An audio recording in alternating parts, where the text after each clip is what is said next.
Hi, I'd like to welcome you guys to our March meeting. If you are able, please stand for the pledge.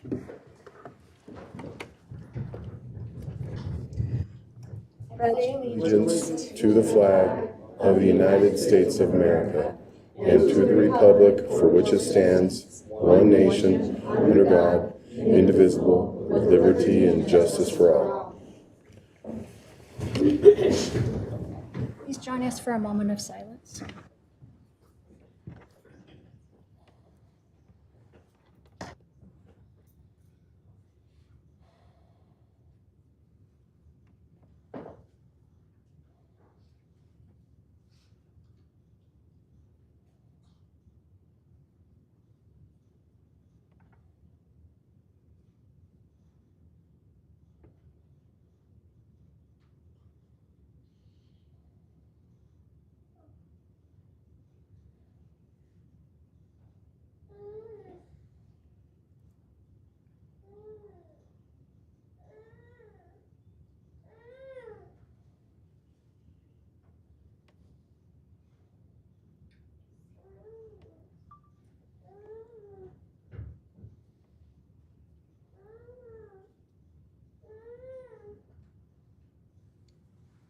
Thank you.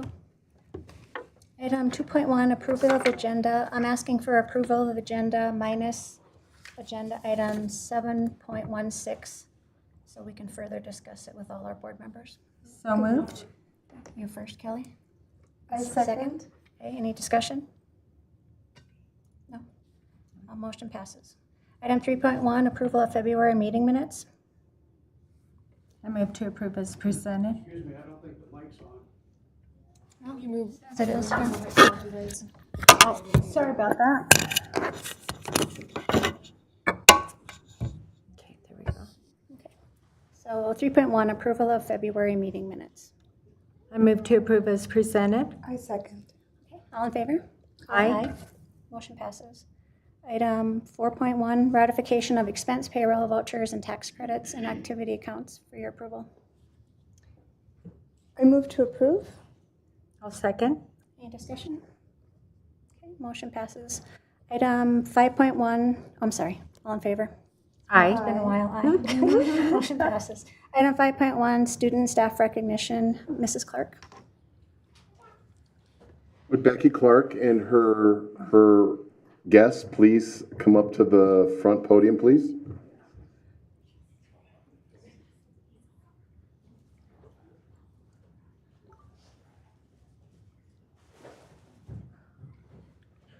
Some of our guests didn't know they were being celebrated, so that's exciting for them to be surprised.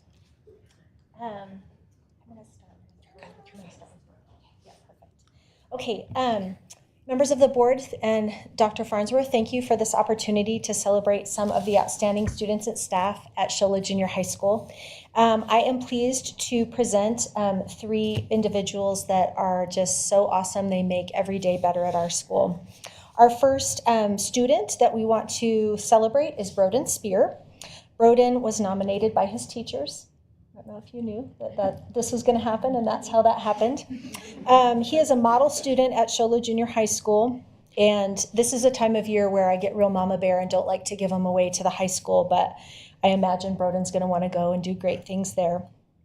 He embodies our school core values of responsibility, respect, and safety, and was nominated by his teachers for this recognition because he works hard. He's one of our office age, which comes with a lot of responsibility, and he has to keep things confidential and be self-motivated, and he's always helping out. Just today, our health tech had a big heavy box she was moving through the office with, and he just jumped right up and took it right out of her arms and went off with it with her.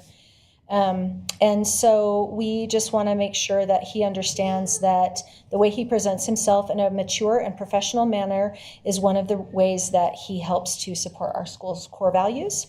And you wouldn't know it because I think he's real nervous, but he always has a smile. And that's super fantastic. So we want to celebrate Broden tonight.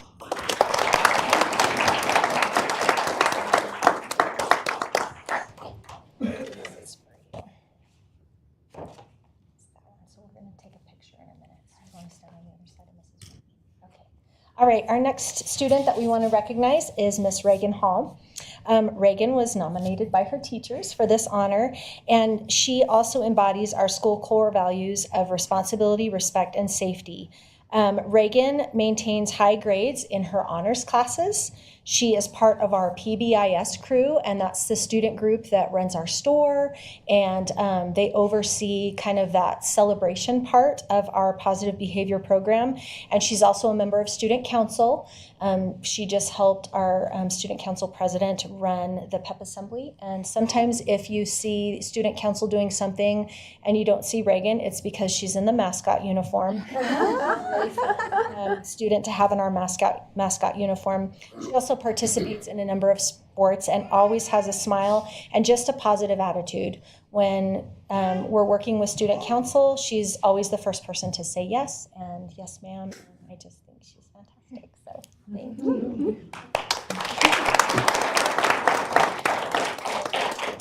I'll take a picture.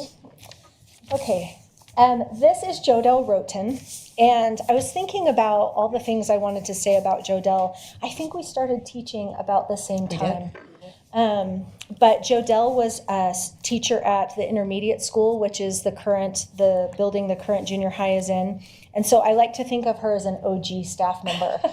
We actually moved the 7th and 8th graders into that building and kicked the 4th and 5th graders out. But Jodelle, as a member of the 6th grade staff, was there and just really was a great mentor, I think, to a lot of teachers that came in. And I just can't say enough about that. Currently, she is a member of our Guiding Coalition, which is a role that is so special. She helps to oversee all the instructional programming in our school. And most recently, Jodelle was the last man standing, as they say, in our science department. We had a turnover, and when the dust settled, we only had Jodelle in our science department. And so for a year or 2 or 4, she has had to kind of mentor all these new science teachers coming in. At one point, we had a couple of individuals that weren't appropriately certified in science, and Jodelle, before I even offered a small stipend, she volunteered to write all the lesson plans and oversee all the grading so that the students could have quality instruction while we struggled with having a staff shortage. So that has been super valuable. You were nominated by your peers, and let me tell you some things they said about you. What truly sets Jodelle apart is her ability to strike the perfect balance between engaging instruction and meaningful assessment. Beyond the classroom, she is a pillar of professionalism, reliability, and collaboration. She's a valued member of the staff, known for her superb work ethic, innovative ideas, and unwavering support of both students and colleagues. And Jodelle, your positive presence and commitment to excellence makes a lasting impression on our entire school community. So that's so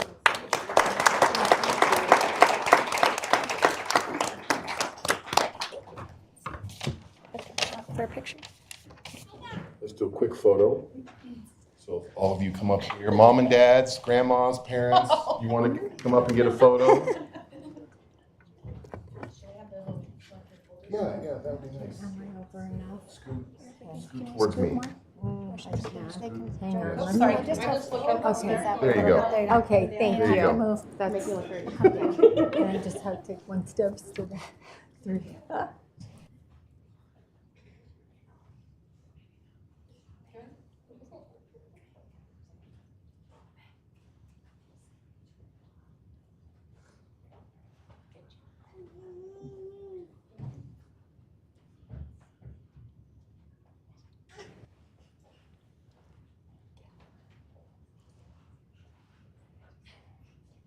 Did everyone One get a more picture? time. All right. Congratulations. Thank you. You look beautiful. I love your hair. Yeah, you look Great great. to have you guys here. Yeah, good luck. Oh, really? I love her. Good to see you. Hey, congratulations. Thank you. You brought the family out tonight, huh? Congratulations. Thank you. So on the floor. So this chair is kind of wonky. Thank you, guys. Congratulations, and thanks to all the parents that brought these kits to us tonight. Item 5.2, teacher housing, Mr. Jim Hammett. Or do you want to talk about it first, Mr.? No? Okay. And I think we do have his presentation. Oh yeah, there it is. It's on the, oh, let me give you some hard copies if you'd like these as well. Thank you.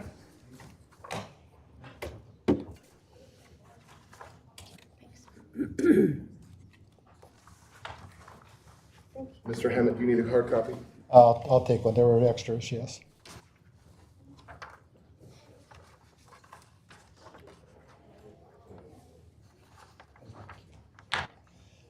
Good evening. I'm Jim Hammett with the White Mountain Advisory Group, and we're working with the City of Show Low to develop a workforce housing project of approximately 150 units that would be basically restricted for the income between the 80% and 120%. Does that help? We'll see if that helps. I'll talk louder. Anyway, it's designated for basically for teachers, first responders, healthcare workers, and retail folks. So right now with the city, we're completing our due diligence, and we're expecting approval of the project next month at the second council meeting. But in working through it, it's looking at the rents in Show Low have increased over 24% since in the last 5 years, and housing is a critical issue for everyone. And so with this project, what we're doing is we're reaching out to the largest employers in the area. We've talked to the hospital, and they have interest. We have a meeting next week with the college, and they have interest, and had talked with Dr. Farnsworth, and that's why we're here, because he's interested. He thinks it might also provide a solution. And as we go through the presentation, the first slide is basically what I had explained. It's a public-private partnership. We have the funding committed, and we're just now working out the final feasibility study, and that'll be done in about 2 weeks. But so far, everything meets our expectations. The market study came back that there's a deficit right now of over 900 homes for workforce housing alone within the city. And I think everyone's aware of the challenges facing educators in Show Low. You have below average starting salaries, you escalating local housing costs, limited state funding, and high teacher turnover due to financial instability. And that's not just Show Low, that's pretty much every smaller district in the state. Some of the benefits that this project could bring is to recruit and retain top quality educators for the school, reduce financial stress and improving teacher retention, strengthening ties between the educators, schools, and the community, enhancing student outcomes through a stable teacher workforce, and it also lowers your recruitment and training costs for the district. The impact for the students is stable, committed educators lead to improved student achievement. Teachers living locally contribute to a stronger community and economy.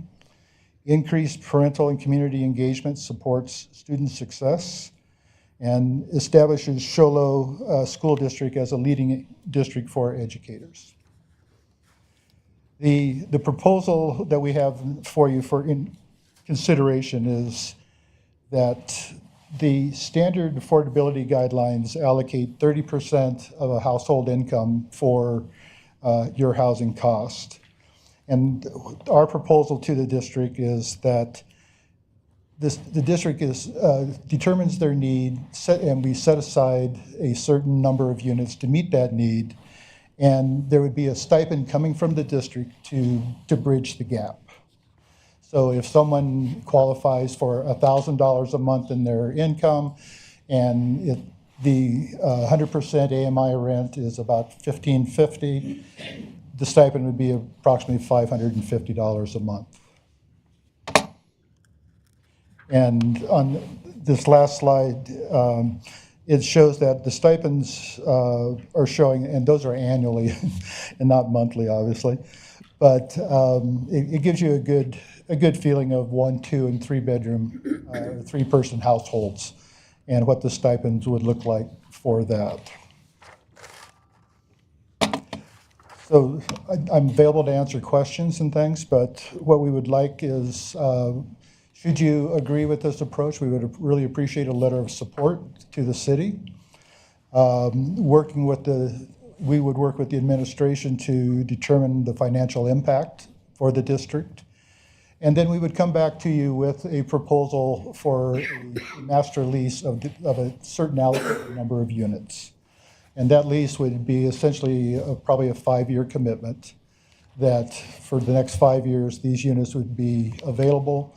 And at that time, it could be renewable should the situation call for it. But I think that's, I'd be happy to answer any questions you may have, but that's our presentation where it's short and sweet. Housing's an issue, and we'd like to see if we can help the district improve their retention of teachers and their recruiting of new young teachers. Where were you guys going to plan on building this? I'm sorry? Did you have a plan for where you're going to build this? Yes, the land is under contract. It's on East Wolford at 8th Street.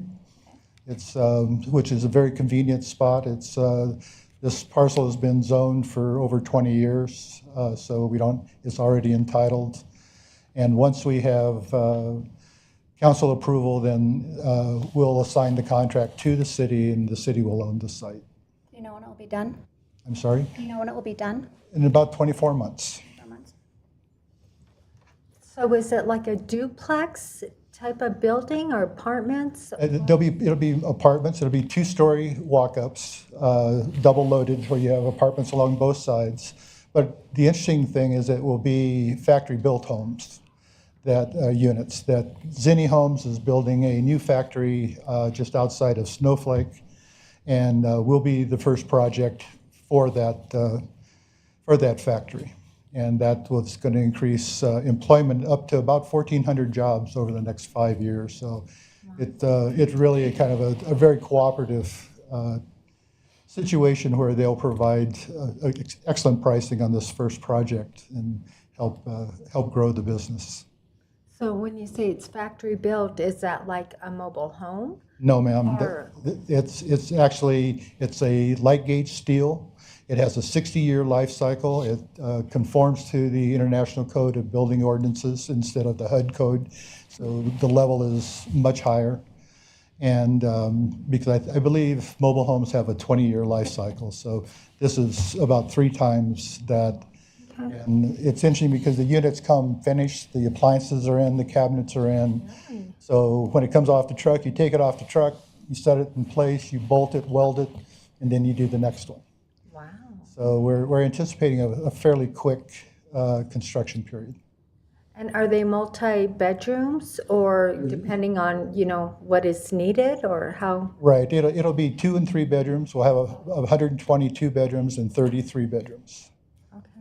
So in our project study, it stated there's a need for 1 bedroom, but this project, we tried to provide as many solutions as we can, and 2 and 3 bedrooms just make the most sense at this point. And they'll be family friendly, I'm assuming? We're encouraging families. Great, thank you. Sorry. Certainly is a need to support our teachers, and there was nothing that I'd appreciate more than to do just that. So thank you for bringing us this project. Well, it's our pleasure. It's a project that's desperately needed here in the city, and the city is being very proactive in dealing with the issues. So they've been great to work with, and we're looking forward to getting construction started. Thank you. Thank you. Mrs. Anderson, we also have a city official. I don't know if you want to say anything about the project or make any comments. He didn't know I was going to pick on him. But you're always good on your feet.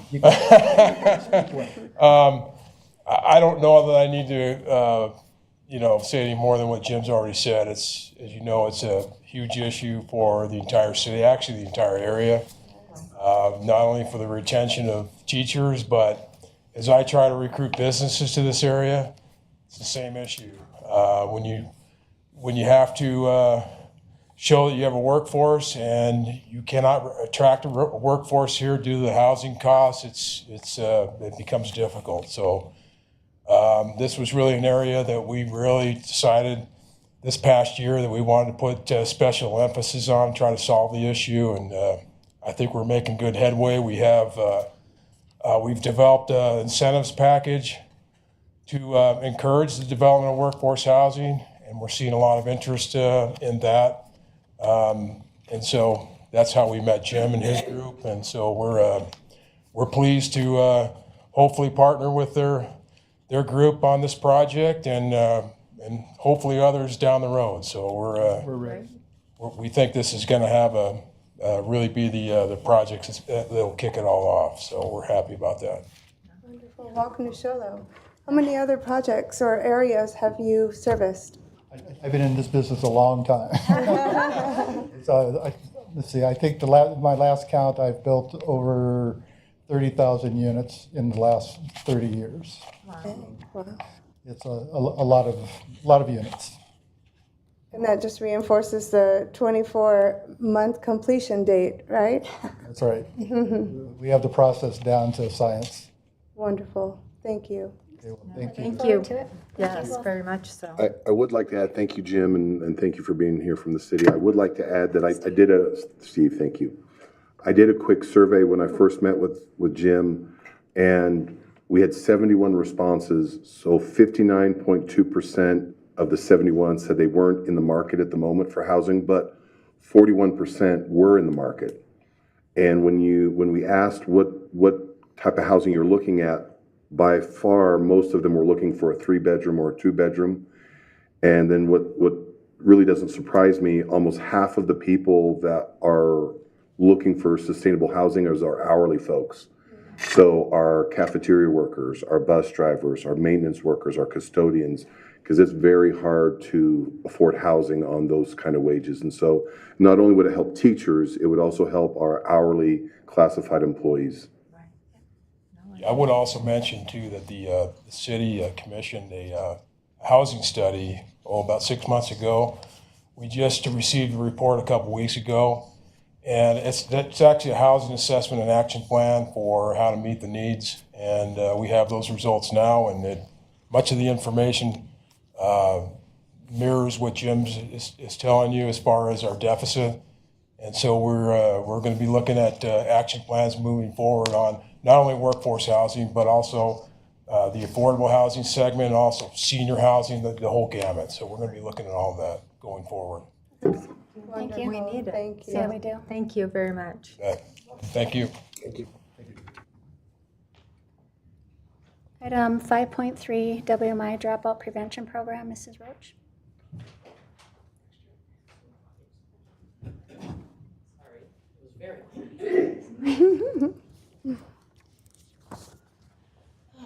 Do you have this line? There it is. Okay, very good.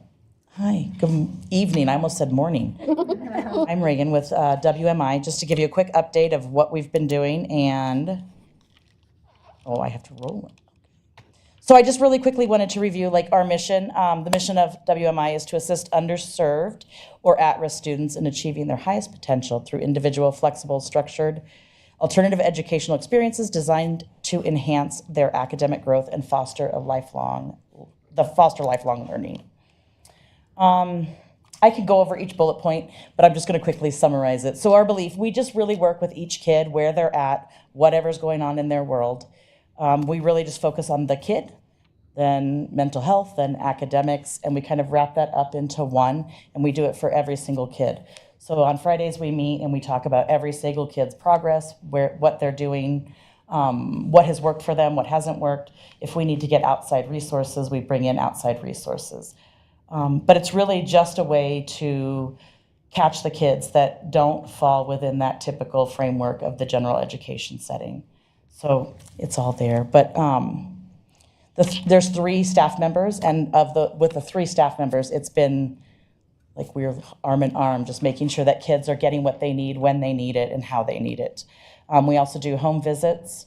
So I spend my evenings traveling around, hanging out with families, and sometimes eating dinner with them or not, and providing them dinner sometimes. But our goal is really just to improve the graduation rate in this area. At the end of the day, these kids are going to grow up here. They're going to stay here. They're going to have families here. And in order to build stronger communities, we have to provide them a better education. We have to find a way to make them want to be there, because that's the only way to improve any community, is just to build it up from the bottom and just help support them. A lot of them they've not been outside of Show Low, so we do college tours. And it's kind of interesting because when they see the college, they're like, I can go here? And I'm like, well, of course you can. Like, so even today, I had one of my girls who, in 2 years, she caught herself up from 0 credits to being able to graduate. And today she was applying to college. And so it's been pretty cool to watch them really be able to transition, like figure out that I can play school and I can do these things and I can be successful and I could do something beyond this without having to continue down the path that I was on. Just some really quick updates. Last year was my first year. We graduated 23 students. This year we'll graduate about 27. We already have 10 who have completed their entire high school. And so now they're actually we have 2 that are working on college classes, and they will come in for tutoring, because I don't want it to end just when they graduate, that we've just graduated them and we're moving on. But that if they need help in college, come back, we will set it up. We'll work with you to get the tutors going in college, whatever it is that they need, again, to help them move forward, because these are the kids that are going to stay here. Currently, we have about a 90% graduation rate. We went from 37 to 90 in a year, so we're going to be better this year, so it'll be good. As of this year, we've completed 720 volunteer hours. As a site, we have done street cleanups, we have cleaned yards, we've cleaned up the campuses, so we'll walk the campuses and we pick up the garbage and whatever. I just felt it was really important because we do have a lot of community support, and people will bring stuff in, they help us out all the time, so we go back and we have to give back. So I'm pretty proud of them because, it's not always easy. They don't, cherish the idea of picking up trash in the high school, but I tell them it's important that we do that. We're also working on internships. So we have worked with Navajo County and the city of Show Low. We haven't implemented it yet. It's a very slow process because there's just a lot of moving pieces and transportation and, with all of the other things that we have going on. But for sure, next year we will have it up and running. We've worked with the county attorney's office so kids can actually go with the county attorneys. They go to court. They'll watch whatever's happening, and then they'll debrief with the attorneys at the end of the hearings and talk about it. We have opportunities at the Family Advocacy Center, which is very difficult for me to say sometimes. So they go there, and they'll help out there. And we have daycares on it, and we're working to get some automotive into it. So kids will actually work in rotations. And it will be something that, for those that don't know what they want to do, we're going to have that be one of their elective classes. So they will actually spend 2 weeks in each rotation. It will last a quarter. So that first 9 weeks, or however many 9 weeks. And they'll rotate through those and just get experiences doing different types of things, because some of them don't even know what they're interested in yet. The one thing that we've noticed, and this is something that we have started talking about, is that we have a population of students who have dropped out. We've really kind of moved away from the distance learning at home where you sit, because what I gathered was that it wasn't helping them to learn. And we noticed that mental health was actually increasing, problems were increasing because there was no interaction outside of those walls of home. And that the more that they stayed at home, the higher the anxiety rates were. It just had a huge breakdown because they couldn't figure out how to get out of it. I will tell you, I go pick kids up for school because they might be struggling to come in. And so I will handhold them all the way in the building. And I'm pretty impressed with the fact that most of them now, they know, they're like, she will show up. And they'll tell new kids, she will come to your house. She will be there smiling, But it's just been a lot of developing that self-esteem and that perseverance to move through and get the next things done. We have moved away from, all of our classes are not online. We do math in person. We have a teacher who teaches the kids math. I teach language arts. So science and social studies electives are all online still, but those other classes, I just felt it was more effective for them to have actual instruction with a human and do it that way. So we've done that. But I have noticed that with everything we've done, we do have this small population that they just don't.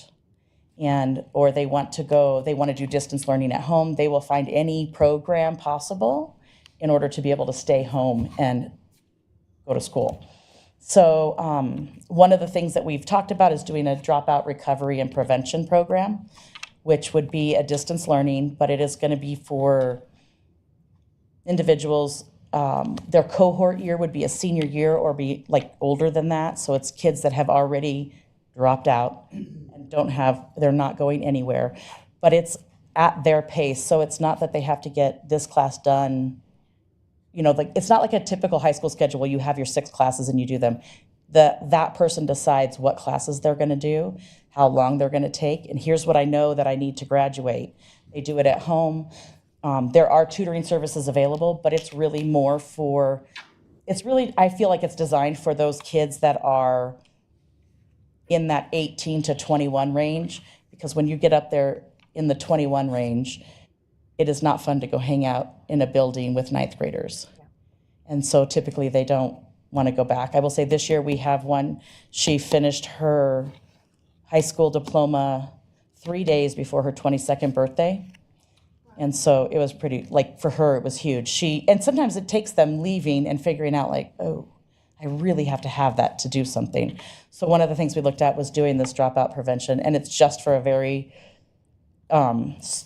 specifically identified audience as opposed to anybody who just wants to stay at home and do school. I just feel it's important that we have connections with them as humans so that they will come into the building and that they will rely, let me help you to do whatever it is that you need to do. The DRPs, they're an alternative pathway to graduation. Like I said, it's just to increase the graduation rate in our area, to give them their high school diploma, because most of the time when my kids leave, they're not able to take the GED test and pass successfully. It's a tough test, especially we're lacking in math. We are working on improving our math, and it's one of the tougher tests for anybody when they're taking the GED test. So, and I think it gives them a sense of accomplishment to get the diploma as opposed to a GED. The typical DRP is offered for 16 to 21. Ours, we're going older just because, again, it's just important for them to be there, especially at that time in their life. They need to be with others. Let's see. There was the benefits to it is that obviously it increases your graduation rate, job prospects, access to higher education. Some of my kids, the young lady who finished 3 days before her birthday, went on then to college. She couldn't get to the college level without the diploma or the GED, but now is able to move forward, and she has a young daughter. It's only going to help her to be more successful and in the long run help her daughter to see that this is important. And mom learned that it was important. It also provides flexibility. So if you do have somebody with a family or a full-time job and they have these other commitments, there's no requirement for right now, our online distance at home, they have to do 30 hours a week.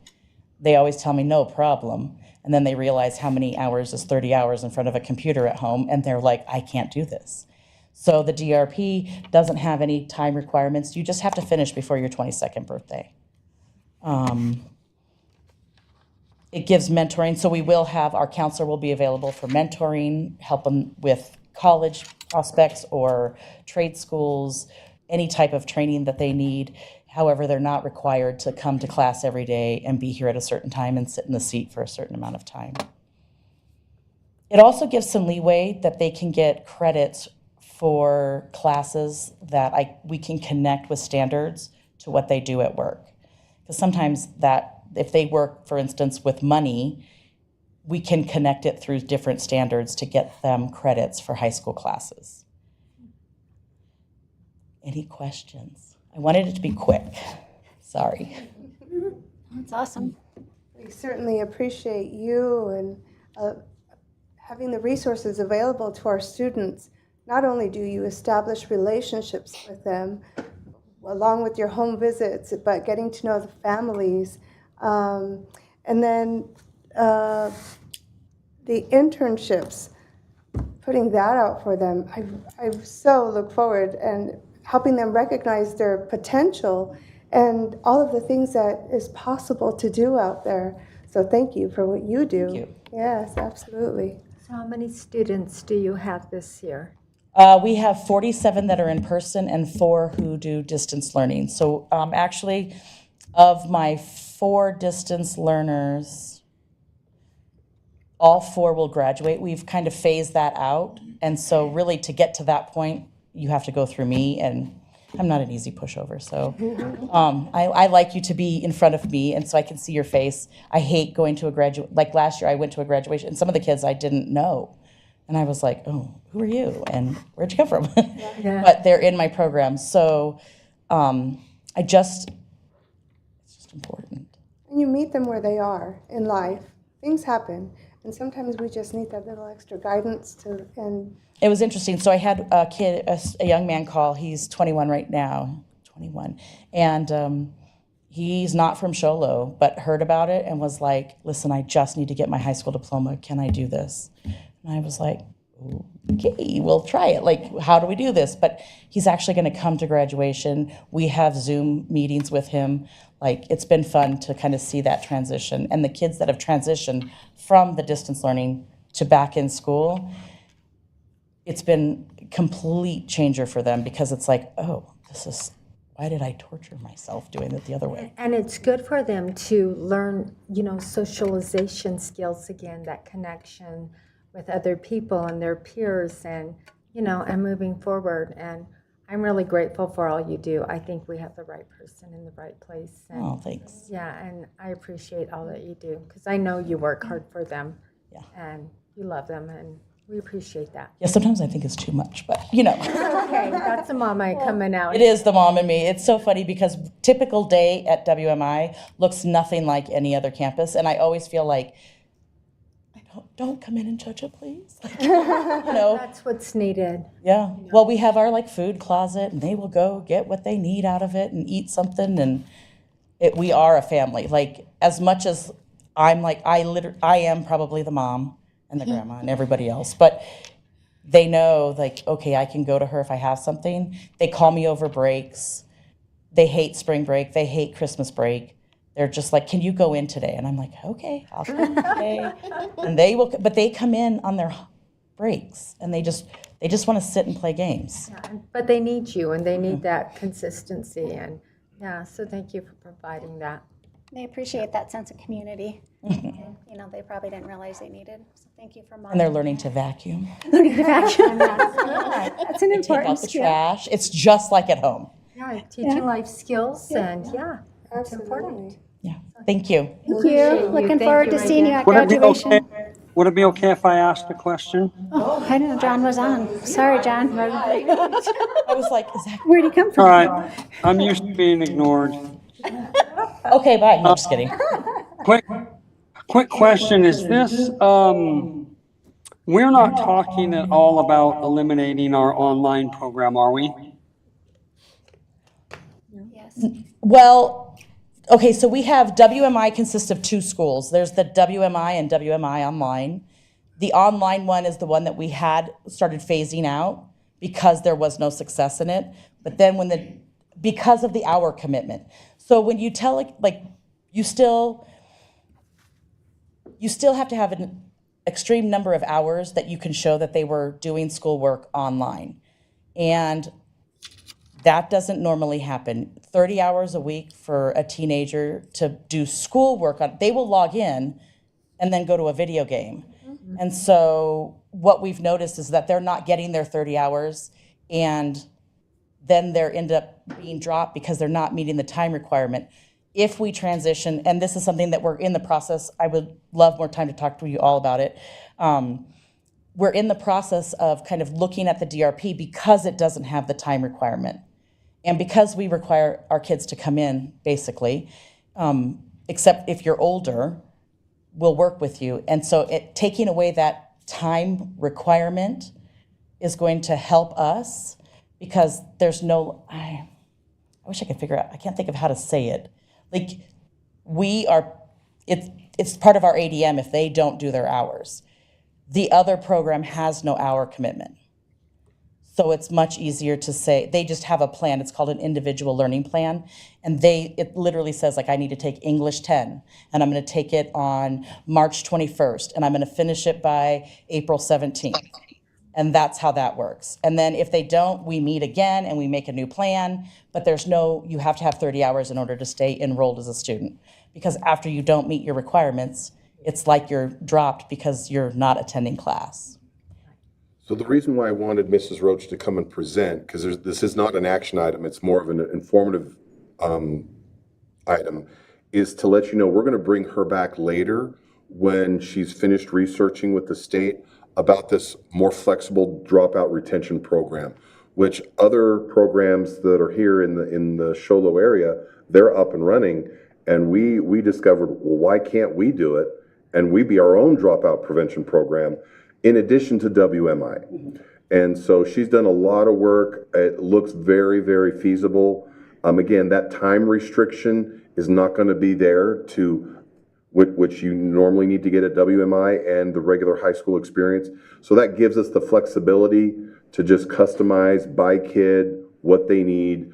But that's going to be the last option. Like our expectation is you go to high school. If high school is and your home situation is such where you need to go to WMI, great. And then if you're 18, 19, 20, 21, then we're going to look at the dropout retention program, which will help recapture ADM funding and it help the kid get a diploma. Right. So she will come back with a more robust proposal, but we just wanted you to know this is what we're looking at, we're researching, and she's been doing a fantastic. Yeah, and I also wanted to tell you, so one of the things that I've really been working on is like looking at the entire area, not just Show Low. There's another alternative school in Holbrook, and I've had a lot of kids transfer in, and they've not earned a single credit. And so I've been working with the county because like this doesn't work for me. So here, let me help you to be more successful because these kids, if you have them all day here, they should be earning some credits. Like what's happening, we have this, and a lot of my kids are kind of back and forth. And I'm like, if you go there, you lose the credits because for whatever, it's like magically they disappear or something. But so a lot of it has been community out, like just going out because there's a lot of that age group, that 18 to 21, that we can help them. Right. We can get this done for them and they can be successful in it. And they need that flexibility. Mm-hmm. Most of them are probably working and can't always do 30 hours a week. Yeah. Yeah. Well, and I deal with a lot of kids that are homeless. It's just transitions for them. So this is just an opportunity for us to do a better job of gaining more kids, like just gaining I guess champion for kids, right? Like I just want them to be successful. I want them to have that foundation of a high school diploma. I love it. Yeah, I think it great. sounds great. And again, you meet them where they are. Yeah, so that is just wonderful. Yeah, sometimes literally. Yeah, exactly. Picking them up. Mr. Larson, anything else? No, I don't think so. I look forward to talking about this some more if that's possible, please. Absolutely. Thank you. Item 5.5, principal reports. Dr. Farnsworth. I think we missed 5.4. Oh, sorry, 5.4, first reading model policy, program update, 2024-25. This is just for. As you can see, there's no action here. This is just a first reading from our policy advisory from the trust. And they're just recommending, since there's a recent court order regarding Title IX, that they're asking us to revert back to the 2020 regulations. And so take an opportunity to look at it, read it, and then we'll bring it back next month for a possible adoption. That's great. Thank you. Item 5.5, principal reports, Dr. Farnsworth. Again, I want to thank all the principals for all the hard work that they do, and you can see that they're very busy and they have a lot of activities going on each of their campuses, and I just want to thank them publicly, and the teachers and the hourly folks and everyone who's making it a good experience for our kiddos. Please thank them Thank for you. us as well. Item 5.6, your superintendent report. Thank you very much. Just a few items to highlight. We were able to take a large portion of teachers and administrators to Phoenix for the Solution Tree Professional Learning Community Summit here in February, and we had a lot of good feedback. We were able to bring back one of the presenters that we connected with. Her name was Julie Schmidt, and she came up to the mountain and did a special training for our staff, and she will be back this summer to do our keynote address for the entire school district, which you will be able to see her. And then in the afternoon, she will do some more training with our administrative team.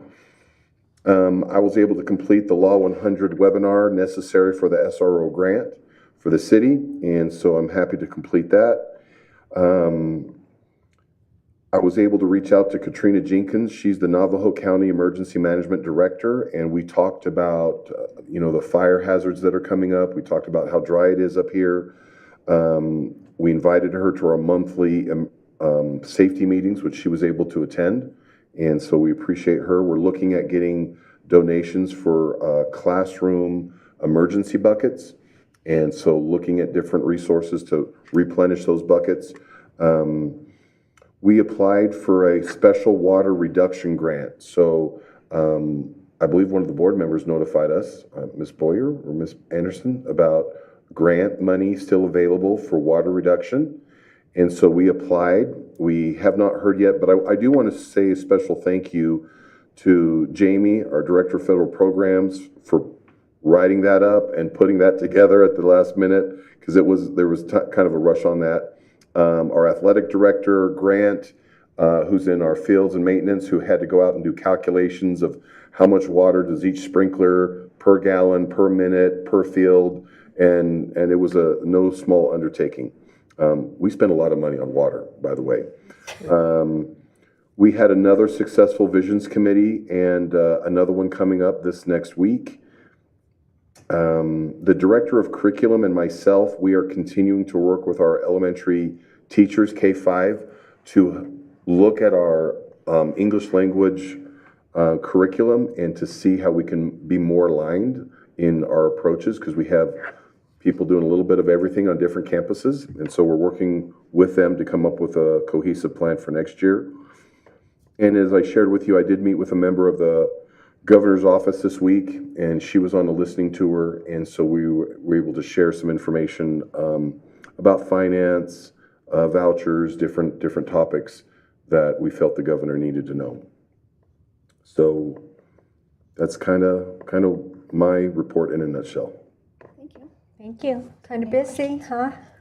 Trying to stay busy. Yep, you do. No problem Thank with you. Item 6.1, call to the audience. Remind you when you come up that you have 3 minutes. You need to state your name. Mr. LeBlanc.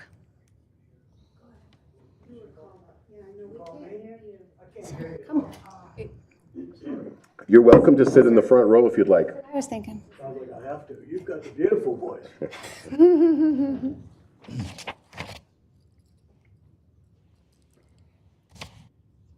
Good evening. I'm Larry LeBlanc. Heavenly Father, thank you so much for allowing me to speak to the right folks about this message. Amen. Well, earlier, this fine young lady here really set the stage on what I'm trying to convey over here, and I'll just get right to it. I ask that this board and staff take a serious look at Hillsdale College curriculum. This is your saving parachute.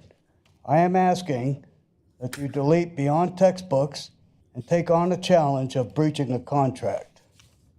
Beyond textbooks, surely this company guaranteed a satisfactory pass rate, which is not being reached.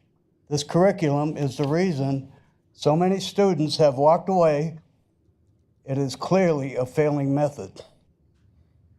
Hillsdale College deserves a solid look into It's free, but most importantly, it teaches the grassroots of American culture and the whole truth of our great country's histories.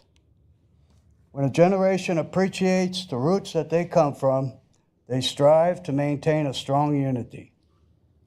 This topic should be on the next agenda so we can talk about it, although I should have freedom of speech here beyond just agenda items. Don't miss this opportunity to rebound. Great things are coming.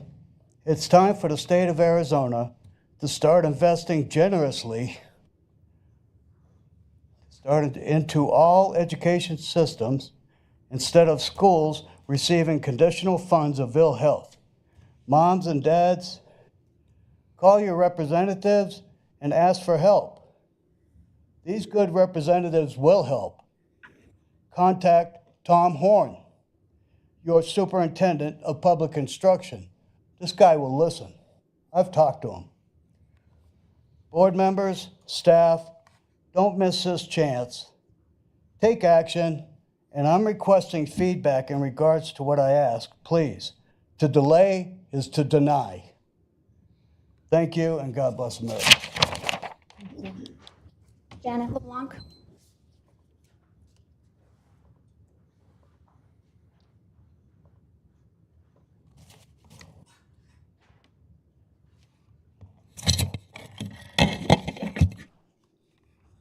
Hi, good evening. I'm Janet Blanc, and I'm requesting a follow-up response on 2 items, please. One, an explanation of the RISE program, such as how it works, how is it different, what does it mean to students attending, and so forth. And secondly, as a citizen, I am requesting a presentation that will show a plan of action informing the public how this board will ensure parents and the community of the removal of DEI and CRT from current curriculum, library materials, and online materials per President Trump's executive order to remove all DEI and CRT. I'm so happy we're finally spelling it right, DIE. In fact, it's an exciting and historical day with President Trump's executive order to abolish the Federal Department of Education. It's time we get back to our constitutional laws. And lastly, I'm asking the board to realize that if the language in Policy 1302, Public Participation in Board Meetings, Item 6 is approved, you will be violating the very oath you took to uphold the Constitution. This policy change would be a clear violation of our First Amendment rights. Allow me to remind you that our First Amendment rights come from God and no one else. Allow me to also remind you what those inalienable rights are. Freedom of religion, freedom of assembly, like now, freedom of the press, freedom to petition peacefully, like now, freedom of speech, like now. This policy change would not only violate your oath of office, it would also violate several of our First Amendment inalienable rights. Constitutionally, which is the supreme law of our land, you do not have the authority to remove these rights from anyone. You say to take everything to the superintendent. Please take into consideration how will the board, who were elected to govern the direction of this district, not the superintendent, ever know what the community has to say about anything? Where is the transparency and accountability that's always promised? Please consider your vote carefully. Thank you for your time.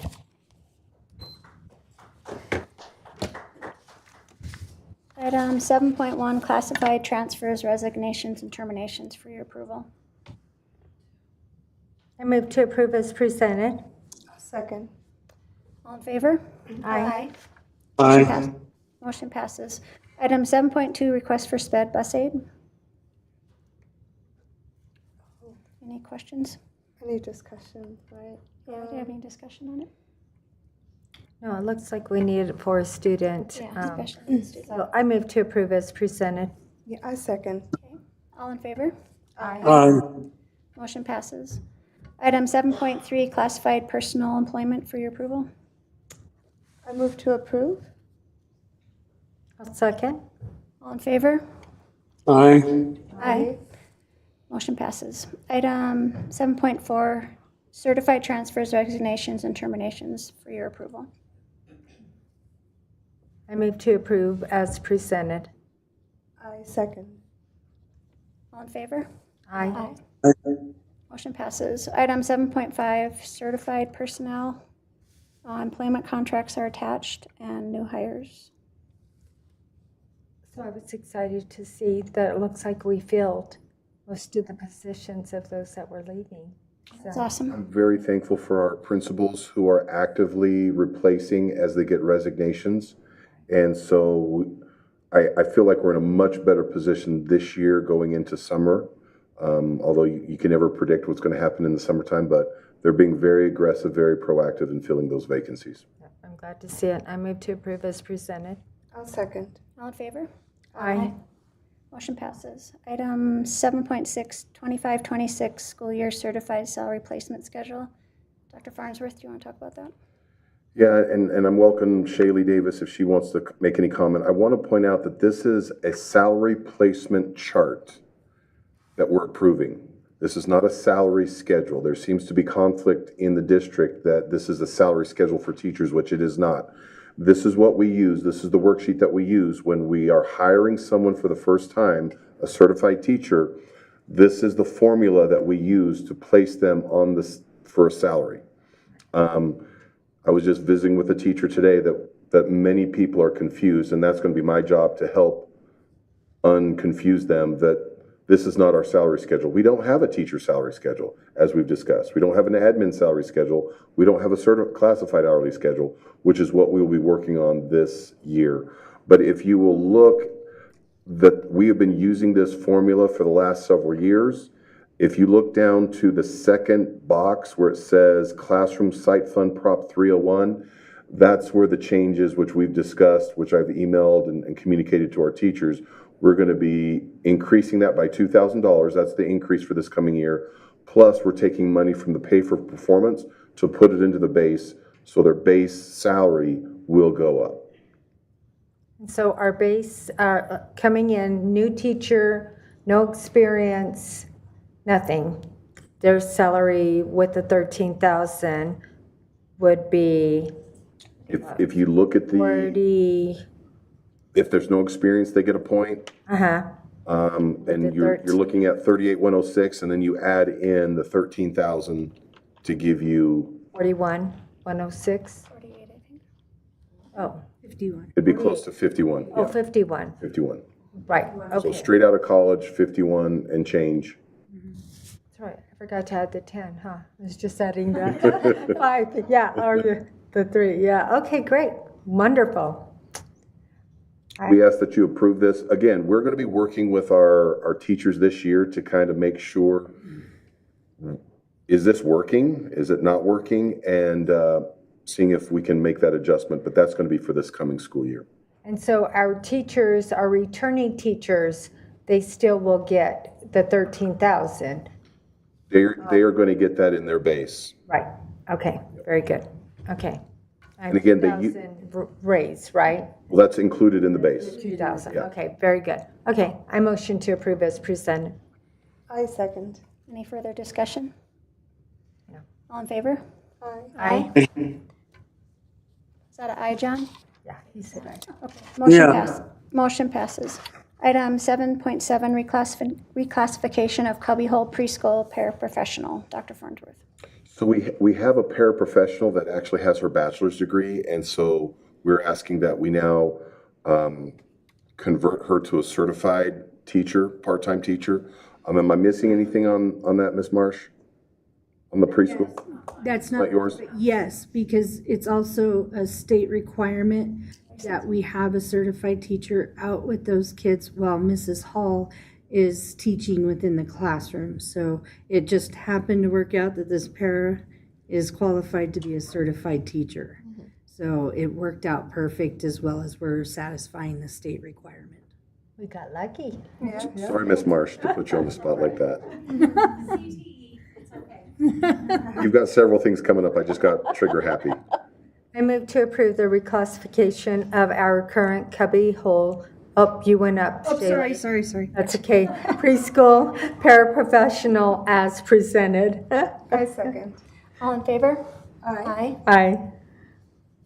Motion passes. Item 7.8, conversion of Nicholas Homestead reading specialist and instructional coach to support specialist. Dr. Farnsworth. So the Director of Business Operations and myself and HR, we've been meeting with every campus principal to look at their staffing, to look at their student enrollment numbers, to look at how they're staffed. And at Nicholas Homestead, they had a reading specialist that was never filled.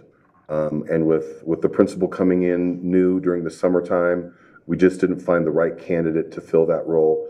So with her help, she fills for her campus moving forward that let's combine these two positions into one, which would help coach teachers, provide support to kids. And there's the new job description that we've attached.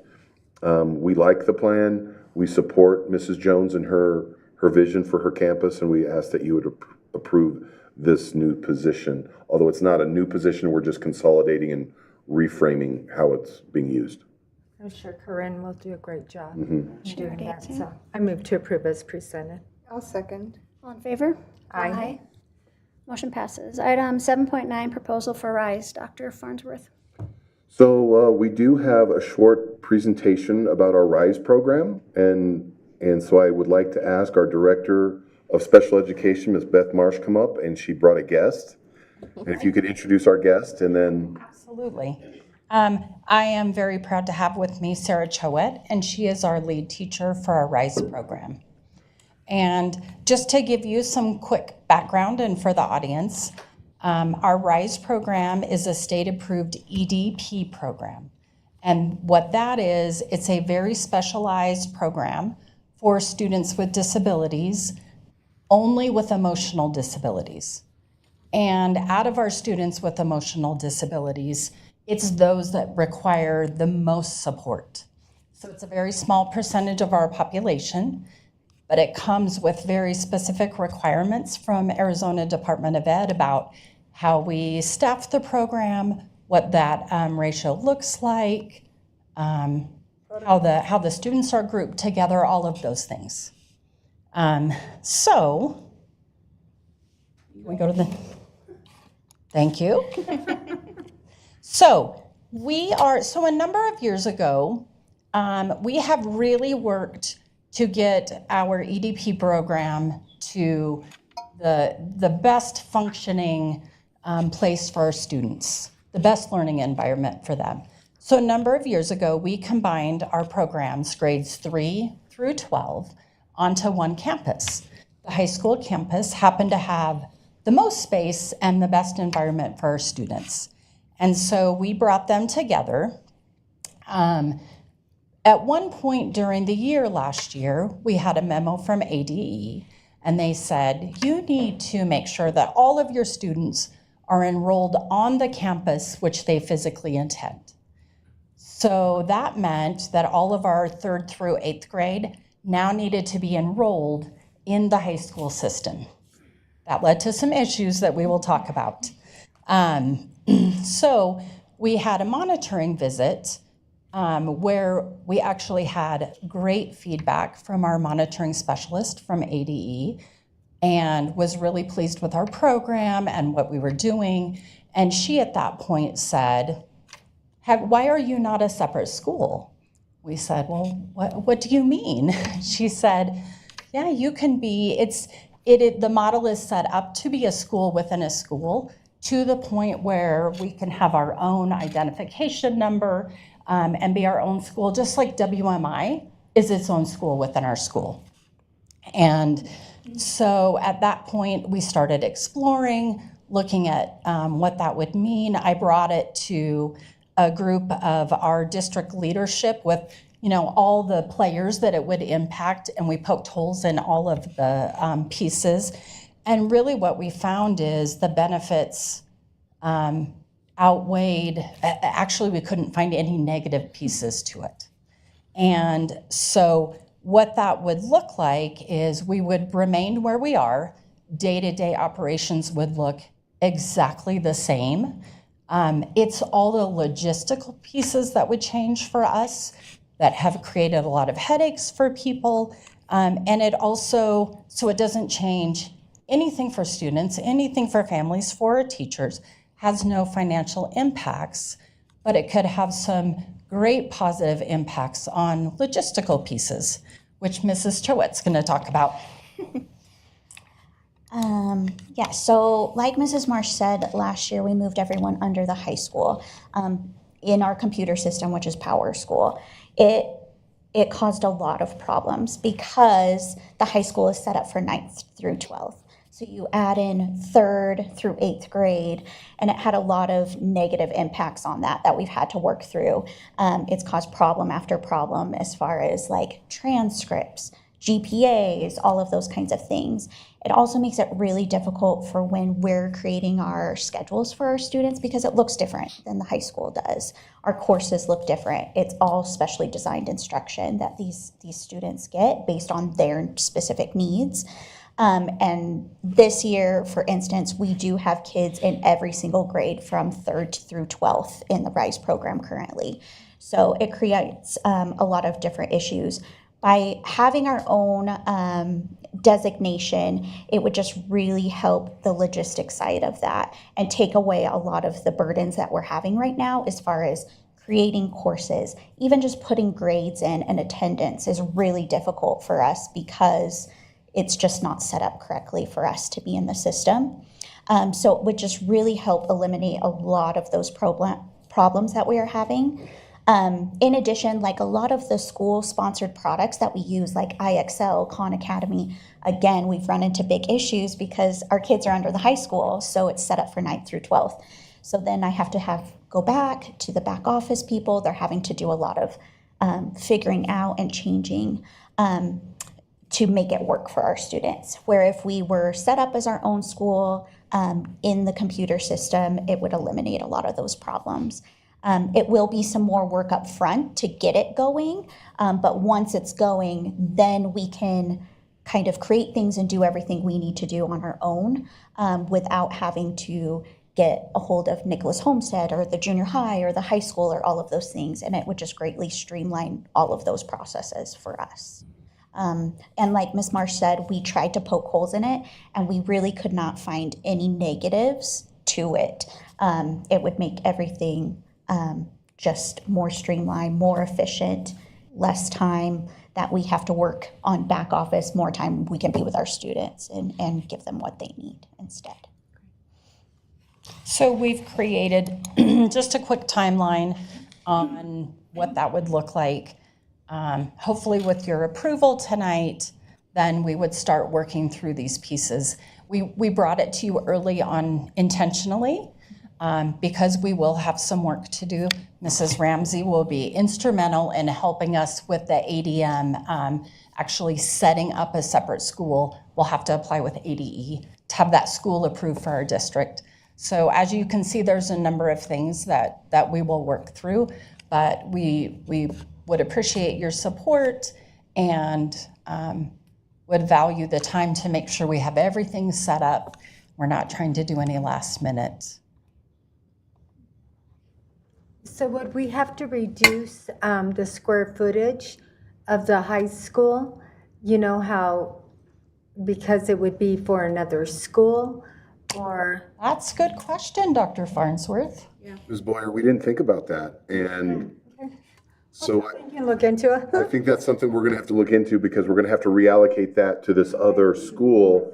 So technically speaking, and we'll call the state, but that probably would reduce the capacity of the high school itself because now that square footage is its own entity. That might be helpful. That would be very helpful. I was going to say it might work to our benefit again. Yeah, Exactly. yeah, that would be very helpful. You just got a gold star for tonight. Oh, well, thank you. Great. Well, I think it sounds great. I understand now better how it will streamline and the logistics that are involved because I do get it. So yeah, I think. We were amazed at the issues that arose because there's nothing worse than like in February, disrupting the GPA of all of our graduating seniors. bet, I could imagine. So it was, yeah. Not to mention accountability, right? You guys are folded into the state accountability for the high school, so we've got a third grader in the high school data. It shouldn't be that way. That criteria, yeah, no, exactly. No, I'm glad you came tonight to explain it, because on paper, I kind of, Didn't understand. no, I didn't. So, yeah, so thank you for being here tonight and explaining it. Absolutely. Yeah, yeah. So with that, I move to approve as presented. Second, John, do you have any questions? Oh, sorry. He's still here. I do not, thank you. He is here. All right. I'll second. Okay, Second the motion. all in Thank you, favor? ladies. Aye. Aye. Thank you. Motion passes. Item 7.10, new position for behavioral specialist. Dr. Farnsworth. So Beth, I don't know if you want to stay up here regarding, because this one is for you. This is my baby. But we have talked with Ms. Davis, myself. There is a growing need for behavior support with students. We're seeing large numbers, especially in our kindergarten. That's just alarming, of kids that are coming to us with a lot of social emotional issues. And so I don't know if you want to say anything else, Ms. Marsh? So this is actually a service we've been providing for a number of years, just through contracted providers. And in reviewing the funds that I had already been spending through special ed dollars, and then visiting, once again, we brought this to the team to poke holes in it, see if the funding was there. And this would support both general education and special education students. But having an expert in behaviors to come in and work with our school teams is just vital at this point. And so it really, I spent 2 hours of my afternoon in a meeting going over a behavior analysis that a behavior specialist completed and the behavior plan for the student. So it really brings the experts to us to give more tools to our teachers, to our staff to work with kids. I'm just curious, is this only at one location or is this at the various locations? It would be district-wide. It would be K-12. Okay. And we will actually work to put some framework with this position. Procedures, how do we utilize this position so that they're not, it's going to be a higher tier of students with a higher level of need.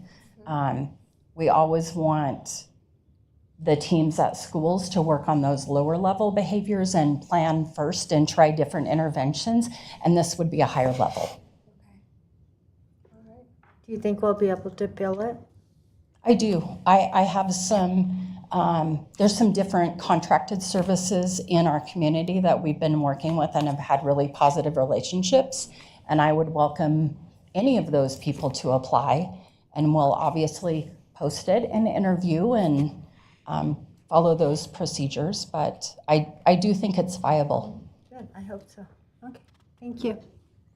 Thank you. Any other questions? Nope.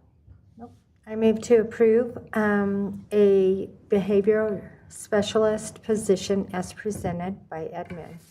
And I second. Okay, all in favor? Aye. Aye. Motion passes. Item 7.1, off-contract compensation. Dr. Farnsworth. We're proposing that we have a teacher that has worked with our English language learners off contract, and we're asking that she be compensated for that. And you can see that in the description. Yeah, a motion to approve the off-contract compensation is presented. I'll second that. All in favor? Aye. Aye. Aye. Motion passes. Item 7.12, proposal of new position. Dr. Farnsworth. This is really not a new position. We're reallocating a current position. So at the high school, they've had a foreign language position that they have not been able to fill. And through our analysis of our staffing, we realized that the special education students at the high school really need another case manager / teacher. And so we're taking this foreign language teaching position and we're just turning it into a special education teaching position. I move to approve as presented. I'll second. All in favor? Aye. Motion passes. Item 7.12, proposal of new position for Reagan Roach. So Ms. Roach, as she talked earlier, that she's working with students that have a variety of needs. This is a great opportunity that's being paid out of her grant where we can take some of her students and give them work-based experience at WMI in the receptionist type position.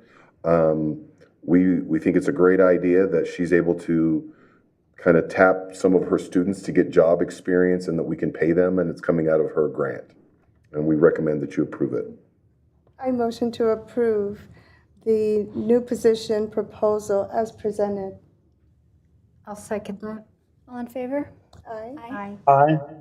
Motion passes. Item 7.14, updated classified work agreement. Shaylee, you want to talk about that?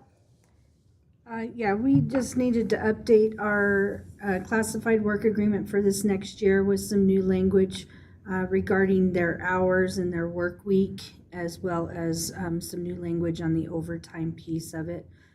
So we're just getting ready for that new contract, work agreement for this next year. And it's gone to legal and they've helped us with that. Okay. Any questions? No. None from me. Yep. I motion to approve the updated classified work agreement. I second. All in favor? Aye. Motion passes. Item 7.15, second reading of model policies and procedures 5-203, 1-301, 5-204, 5-408 for your approval. I move to approve as presented. A second. All in favor? Aye. Aye. Opposed? Motion passes. Item 7.17, Nicholas Homestead site drainage.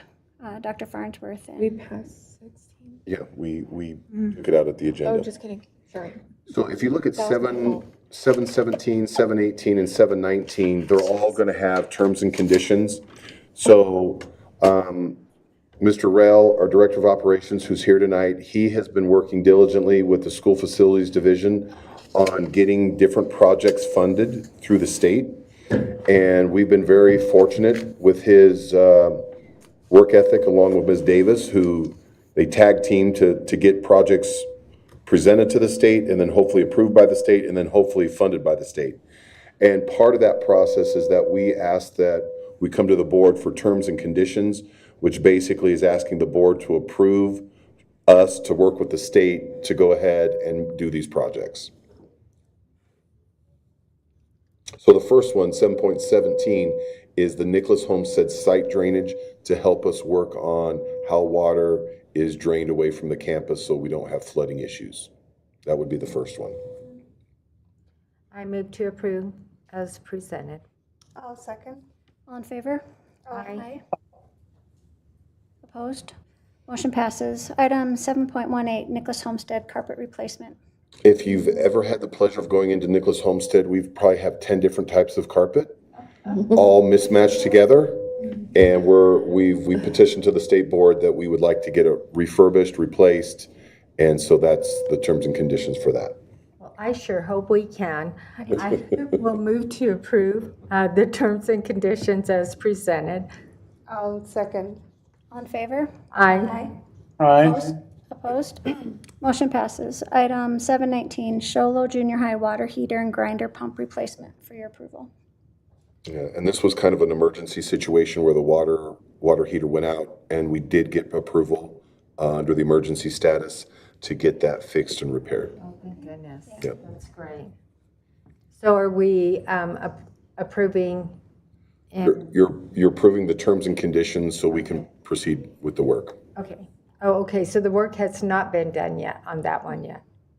We've kind of started laying the groundwork, and I've given the Director of Operations permission to go ahead to start preparing to do that full replacement, but we do need board approval to finish that. So do we have a plan in place? Do we think it's going to be successful? Because this is like an ongoing It should be fixed within a week. every year. Once these terms and conditions are approved, SFD has given us the go-ahead. Once Frank uploads these, then we can go ahead. We have the PO ready to go.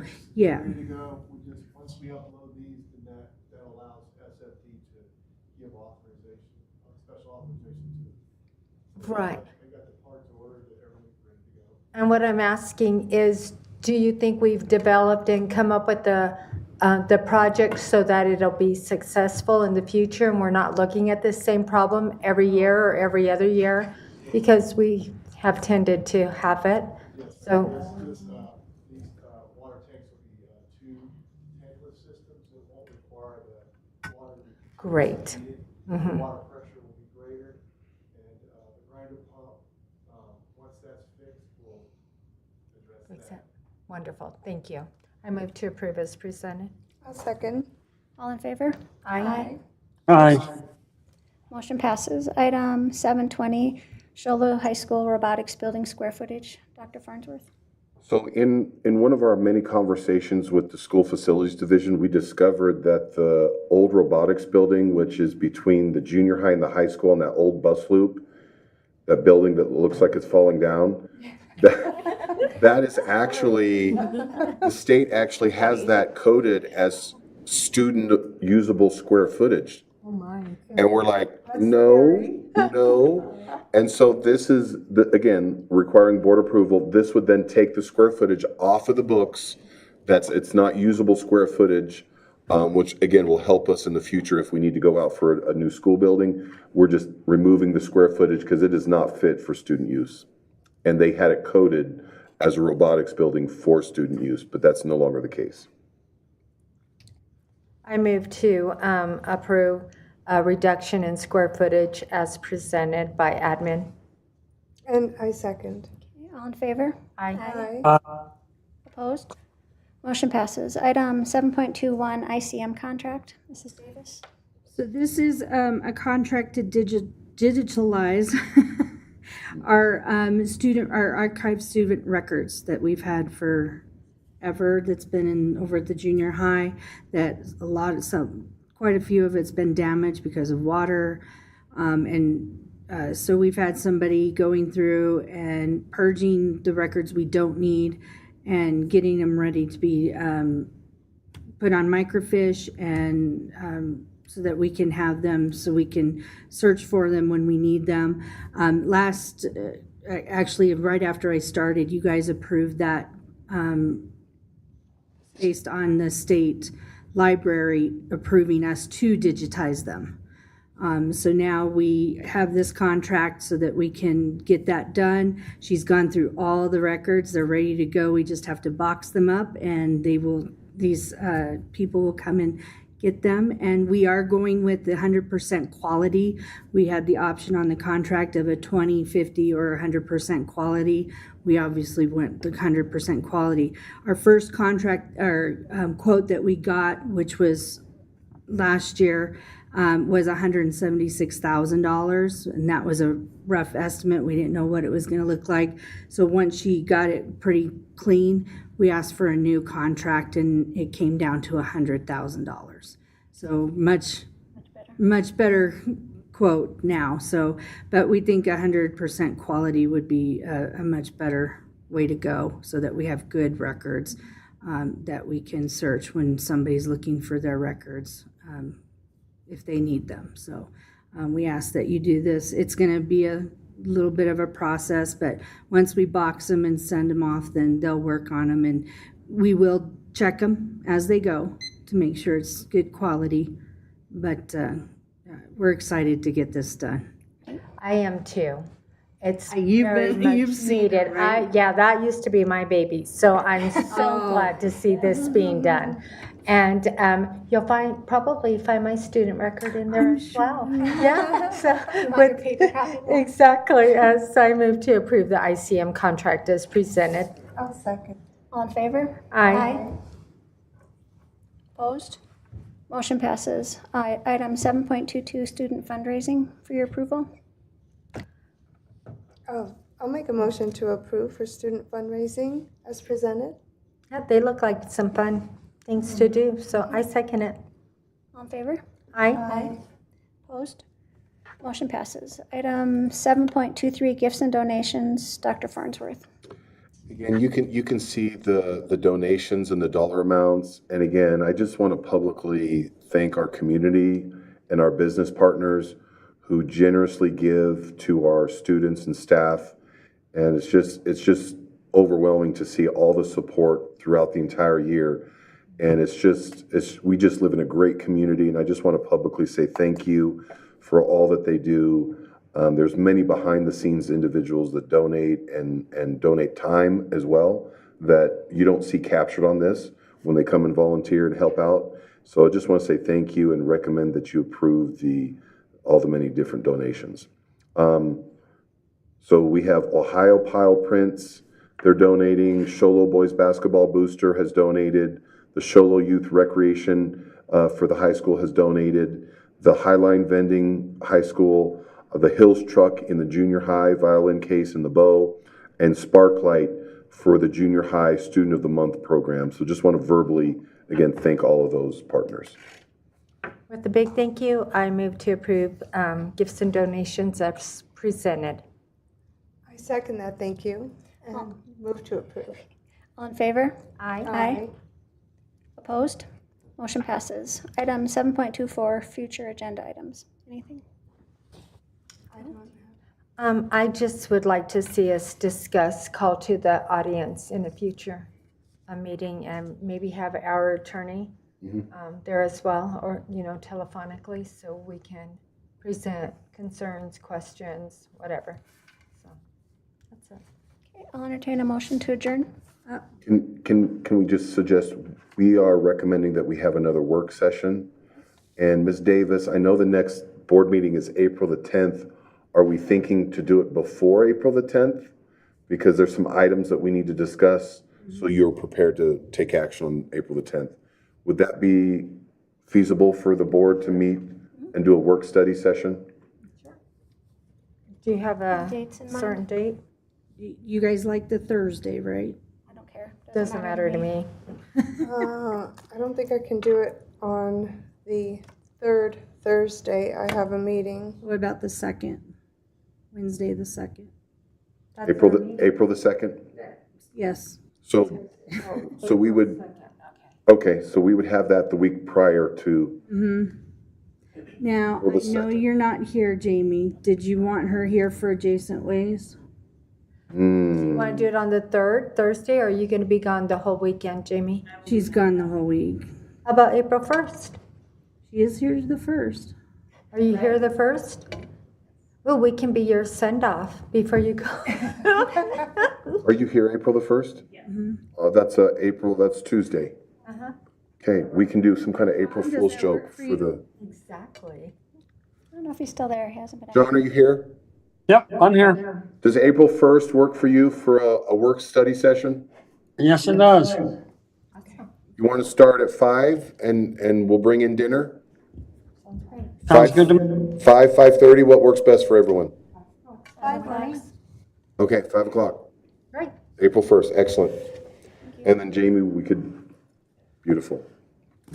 Thank you. Okay. I'll entertain a motion to adjourn. A motion to adjourn? Second? All in favor? Aye. Opposed? Motion passes. Thanks, everybody.